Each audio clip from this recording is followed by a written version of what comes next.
Hi, this is Tim of the 1916 Company. Welcome and thanks for logging on. Today we've got a shootout. High horology, integrated bracelet, steel sports watches from the Holy Trinity. Vacheron Constantin Overseas self-winding versus Patek Philippe Nautilus 5711. Versus starts now. Okay, what hasn't been said about the Patek? We're going to start here because I strongly believe that you bring your best-known watch on first, as it's the veteran and, in some ways, the reigning champion of the space. And that's exactly what the Nautilus has been, if not since its debut in 1976, certainly the last few years. I don't know if it was 17 or 18, but at some point, a watch that had been considered more of a peripheral element in a Patek collection became something like the only Patek that a huge number of people wanted. The Nautilus traditionally had never cost that much, nor had it auctioned particularly high, again, until sometime around 2018, 2019, when people decided this was suddenly the most interesting Patek Philippe product.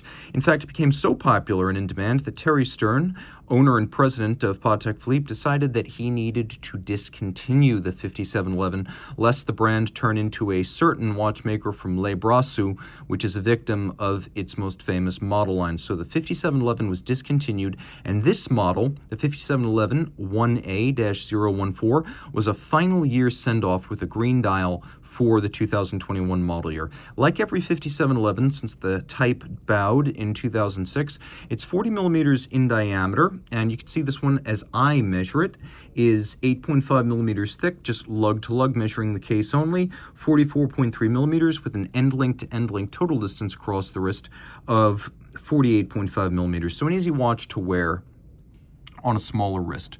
Of course, the watch is larger. If you measure winglet to winglet, it's a little bit over 42 millimeters, but this is best thought of as a watch that wears true to size, which is not the case on most integrated bracelet sports watches, but it's a watch that wears compact and flat, and it's the type of thing that I could even see a lady wearing and being quite happy. You don't need a 7118 if you are a lady, you just need to give the 5711 a shot, and I think you'll be very happy with what you find. Wrists of 13.5 to 14 centimeters circumference can wear this just fine. The intricacy of the case finish is a difference maker here. As you can see, polished bevels, satin surfaces, a multiply faceted bezel that has these overwrapping winglets that are part of the water resistant scheme, a separate case back, a screw down crown. Today, every Patek Philippe watch is rated to a true 30 meters, but when this was being sold, screw down crown, 120 meter water resistance, it was quite a bit more than most other Patek Philippe watches. The finish of the bracelet is second to none. It's almost like silk. It has a wonderful, fluid, flexible feel. There's none of the rigidity or the fight that you find on something like a Royal Oak bracelet or an offshore, or even a 5726. So you can see that we have facets outboard that are satinated. We have this rolled bevel that follows the lug hood down the flanks of the links, polished intermediates, nice progressive taper, as he did with his Ingenieur SL and his Royal Oak in the 1970s. Nautilus designer Gerald Genta decided that the watch needed to basically be a bracelet with a timepiece attached, and he considered himself a jewelry designer first, so he took more pride in the way it all looked and came together in a unifying fashion than in anything that was happening internally within the movement or under the dial. Taking a look here, we have a clamshell lock for our double deployant clasp. There's actually a little ceramic spring-loaded pin snap in there, so over time the clasp will remain tight and its tolerance is snappy.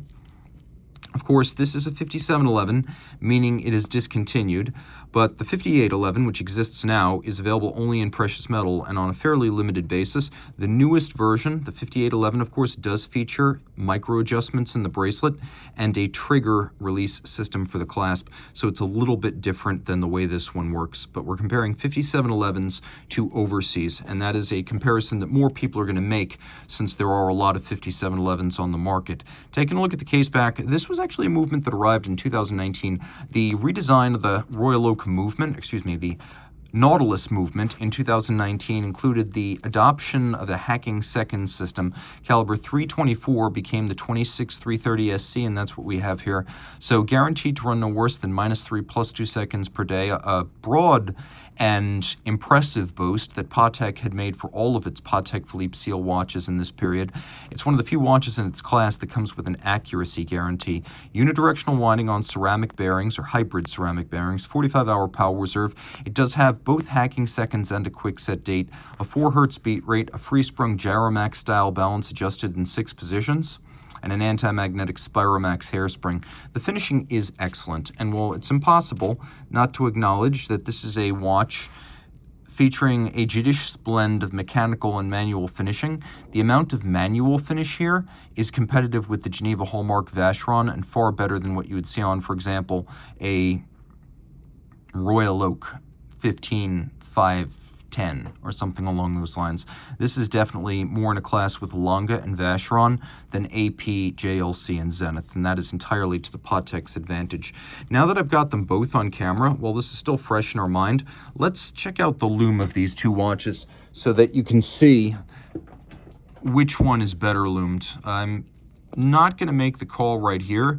Just get a good look at the two of them and ask which one do you think is easier to read. And this might be a draw, but I just wanted to show you so we could compare the two apples to apples. All right, so the original Overseas came out in 1996, and it was an homage to a 1977 Jörg Heisig design that's often incorrectly attributed to Genta. That was the 222 of 1977. Easy to remember because it was the 222nd year of Vacheron's existence. So Dino Modolo and Vincent Kaufmann came up with the original Overseas in 1996, and then the third generation watch bowed in 2016. This black dial came out 2 years later in 2018. It's a much bigger feeling watch. It almost feels like an offshore compared to the 5711. On paper, not that much bigger at 41 millimeters, though it feels considerably larger, as it is approximately 11.6 millimeters thick, and then it's about 50 millimeters lug to lug, and it's more like 55 millimeters end link to end link across the wrist, so it's much broader. And this is one of those integrated bracelet watches that actually does wear larger than its rated size. I would say if they're rating this a 41, it's more like a 42 or a 43 round watch, so just keep that in mind. I think the smallest wrist suitable for this, at least on the bracelet, is going to be 15 centimeters. And then maybe you could fit it on a 14 if you use one of the straps that comes with it, rubber and leather both, but we'll talk about that in a moment.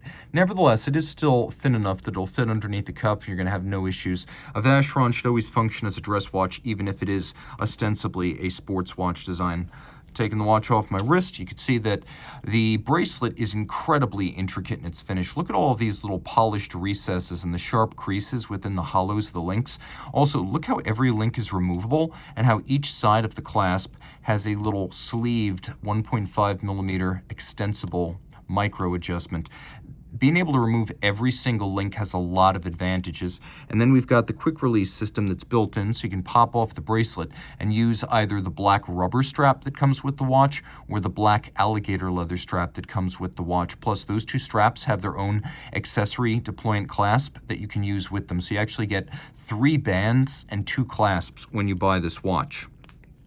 Taking a look at the case, I think it's kind of self-evident that it's not as intricately finished or assembled as the Nautilus case, but I think Vacheron makes up the difference with a more intricately and slowly finished bracelet design. We have this little plinth underneath a bezel designed to look like the company's Maltese cross motif. You'll see that all over the watch. The center line of the links, the bezel design, you'll see it on the crown. It's on the dial. You'll even find it on the case back several times. And when you join the two sides of the clasp, again, the Maltese cross. The dial is black lacquer and beautiful with white gold hands, logo, and indices. There's also a white gold frame for the date. Unlike the 26330 in the 2019 to 2021 5711, this does not have a hacking function. What it does have, however, is a quick set date. And it's got a movement that gains quite a bit of points compared to the Patek Philippe.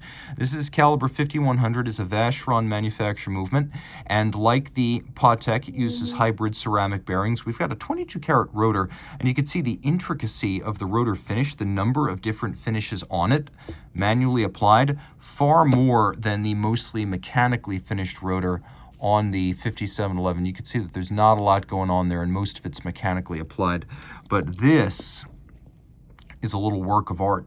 Also, I could tell you that this is a bigger movement than the one you'll find in the Nautilus. With twin barrels, it's got a 60-hour power reserve, 5-position adjustment. It is Geneva hallmark, and you can see that's on the balance cock, or excuse me, the bridge adjacent to the balance cock, and then it's also on the case back, as since 2012, Geneva hallmark has been a full watch standard.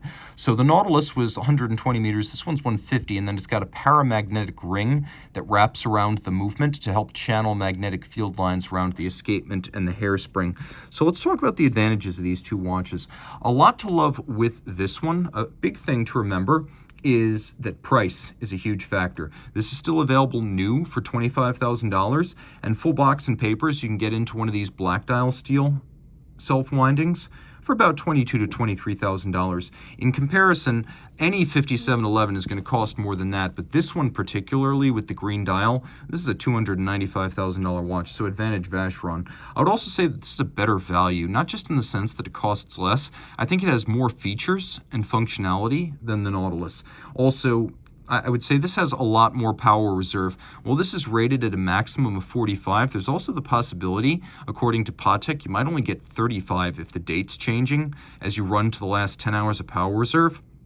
So potentially as little as 35 hours of power reserve versus a real-world 60 on this watch, so Advantage Vacheron. Also, the movement, caliber 5100, is a lot bigger. So this is 30.6 millimeters in diameter, whereas this right here is 27. I know it's the 26-330, but Patek officially claims it's 27 millimeters in diameter. It's still really small by modern movement standards. So on that basis, the glove and hand fit, does the hand and the glove match? Well, yes, here it does. Do they match perfectly? I'd say so. Also important, 150 meter water resistance, anti-mag. It's just a tougher watch. It's got a better rotor on every level.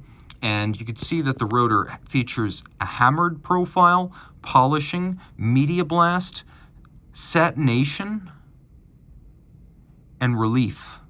And this is just a little work of art by itself, truly special, with a compass rose design that I find more attractive. The Patek also has advantages. If you bought this new, congratulations, you got the deal of the century. Also, instant recognition and status with one of these on your wrist. Everyone knows what it is to the point that it transcends the watch hobby. It's almost mainstream media fodder. Now that is, something that could be a double-edged sword. You might argue this doesn't have brand baggage, but more people than not buy luxury watches because they do want something that's recognizable and iconic, and this certainly has that. It's also a superior long-term store of value.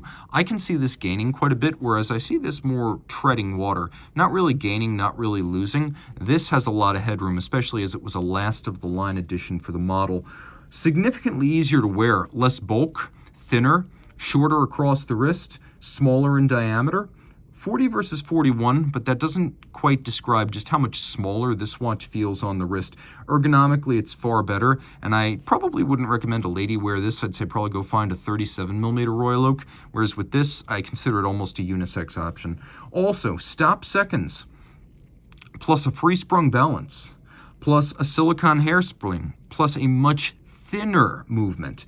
This is 3.3 millimeters versus 4.7 for the caliber in the Overseas. So those are the technical advantages of this movement. While it might be smaller and have less power reserve, the ability to set it to the second is a huge refinement and advantage. The free-sprung balance allows for more precise adjustment and better shock resistance, and it is thinner, which counts for a lot, part of the thin, light feel on the wrist. Plus, the silicone hairspring offers anti-magnetism that Vacheron uses a paramagnetic ring to achieve, but there are other advantages to a silicone hairspring, like reduced mass and less reactivity to temperature changes as a timing organ. I would also say that this has a much more intricately detailed case that takes longer to finish and assemble. So, from an artisanal standpoint, Advantage Nautilus case.